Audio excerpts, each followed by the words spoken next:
Wahyuningsih. Hadir Bu. Dian Fitriani. Hadir Bu. Imelda Febrianti. Hadir Bu. Mela Safera. Hadir. Khairunisa. Hadir Bu. Noni Haji Novitasari. Hadir Bu.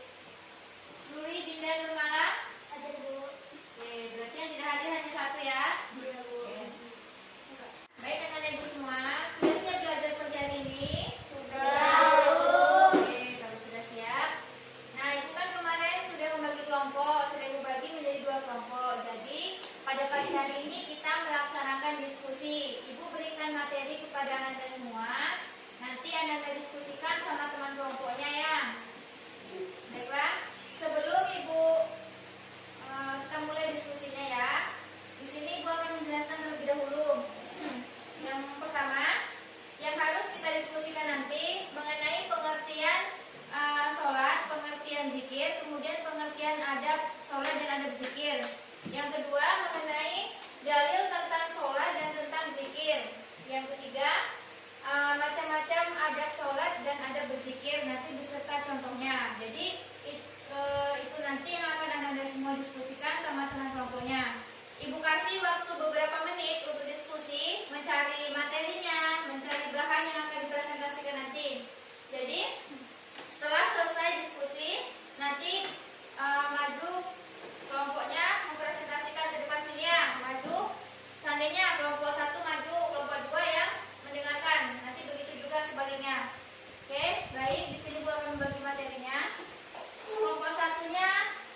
tadi siapa namanya di kelompok 2?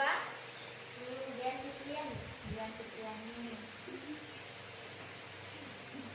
Oke, bagus ya pertanyaan Dian tadi. Silahkan kepada kelompok 2, kelompok 1. Menjawab pertanyaan dari Dian. Terima kasih. Saya akan menjawab soal dari kelompok 2. Karena adab itu sebuah aturan, maka kita harus memperhatikannya sebelum sholat. Jadi kita harus mengikuti aturan-aturan yang sudah ditentukan dari awal. Oke, bagus sekali jawaban dari kelompok 1 tadi. Tapi di sini gue akan menjelaskan sedikit ya dari jawabannya. Pertanyaan dari Dian tadi, mengapa kita dalam sholat itu harus memperhatikan adab, gitu kan? Jadi gini, adab itu kan sebuah aturan. Jadi kalau seandainya aturan itu berarti harus kita laksanakan. Nah, agar apa? Agar sholat kita itu diterima oleh Allah dan kita tuh khusyuk dalam sholatnya. Karena adab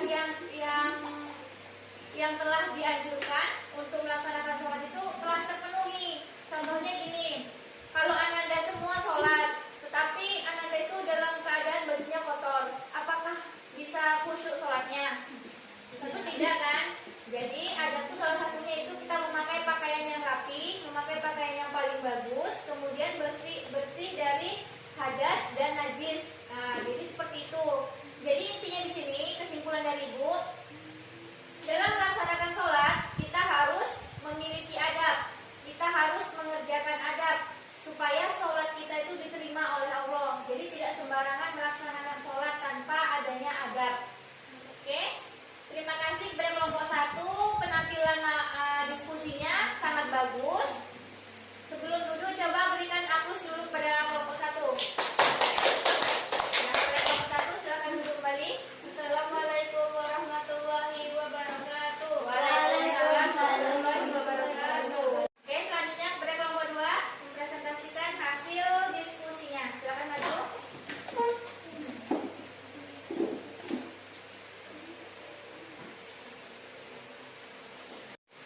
Assalamualaikum warahmatullahi wabarakatuh. Waalaikumsalam warahmatullahi wabarakatuh.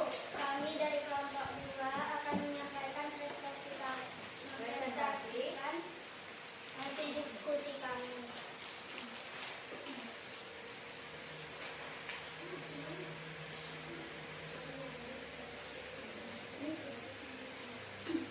Pengertian ada berzikir. Zikir menurut bahasa asli berarti ingat. Dalam hal ini dalil tentang berzikir surat Al-Araf ayat 202. Ada berzikir. 1. Berzikir dengan zikir dan mirip yang telah dicontohkan Rasulullah karena zikir adalah ibadah. Terima kasih. Apakah ada yang ingin bertanya? Saya dari kelompok 1 ingin bertanya, mengapa zikir lebih baik di tempat sunyi? Apakah tidak boleh di tempat ramai? Siapa kelompok 1 yang bertanya tadi? Oke, pertanyaannya sangat bagus. Silakan kepada kelompok 2 menjawab pertanyaannya. Sebenarnya boleh, tetapi alangkah baiknya berzikir itu di tempat yang sunyi agar lebih khusyuk dan diterima oleh Allah. Oke, kasih tepuk tangan dulu untuk kelompok 2. Baiklah, di sini Bu akan menjelaskan sedikit ya. Dari pertanyaan dari kelompok 1 tadi, mengapa zikir apa tadi? Dilaksanakan di tempat sunyi, apakah tidak boleh di tempat ramai? Sebenarnya zikir di tempat ramai itu boleh-boleh saja. Tetapi alangkah bagusnya berzikir itu di tempat yang sunyi. Agar apa? Agar zikir kita itu diterima oleh Allah dan lebih khusyuk. Kalau di tempat ramai, kan kita nggak bisa tuh berzikir. Bisa saja berzikir, cuma kan nggak terlalu khusyuk dalam hati, hanya sekedar mengucapkan saja, tapi tidak ada dalam hati. Itulah dari Ibu tadi. Terima kasih kepada kelompok 2, penampilan makalahnya cukup bagus, sangat baik. Semoga kedepannya lebih baik lagi. Silahkan kembali ke tempat duduk. Sebelum itu tutup dulu diskusinya ya.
Yang keempat, bersih dari najis dan hadas yang ada. Begitu juga dengan zikir. Zikir juga, adab zikir juga merupakan aturan yang harus kita penuhi sebelum kita melaksanakan zikir. Karena zikir itu merupakan salah satu bentuk kita untuk mengingat Allah, menyebut Allah, memanggil Allah, kemudian mengenal Allah. Kalau sholat tadi tentang kita berkomunikasi kepada Allah, sekarang zikir itu tentang bagaimana cara kita mengingat Allah.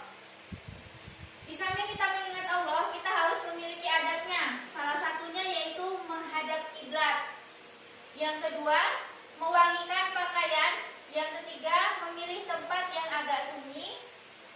Yang keempat, mencoba memahami maknanya. Jadi setiap ucapan dari mulut kita, zikir, kita harus memahami maknanya. Maksud maknanya apa, Bu? Maknanya itu artinya.